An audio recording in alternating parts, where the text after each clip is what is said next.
ইস, ও মা গো। ও ছোট, তোমার লাগেনি তো? ছেড়ে আমাকে, অসভ্য জানোয়ার কোথাকার। আমি কিছু বুঝিনি, তুই আমাকে রাস্তাটা থেকে ইচ্ছে করে ধাক্কা মেরেছিস। না না, তুমি আমাকে ভুল ভাবছো, আমি তোমাকে কিছু করে ফেলিনি। চুপ কর জানোয়ার, রাস্তা মেয়ে দেখে গায়ে ঢেলে পড়তে ইচ্ছা করে না?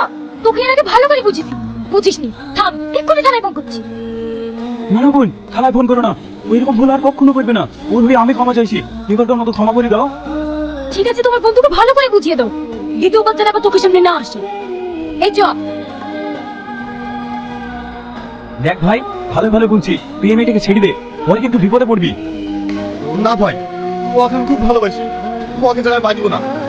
দেখ ছোড়া, ও ছাড়া পৃথিবীতে অন্য কোনো মেয়ে নাই, সবসময় ওর পিছনে পড়ে থাকিস। দেখ ভাই, আমার অন্য কোনো মেয়ের দিকে তাকাতে ইচ্ছাই করে না, ওকে আমার খুব ভালো লাগে। তাহলে আমি আবার কি বলবো? যেদিন বেকায়দা পড়বি সেদিন ঠিক বুঝতে পারবি। চ।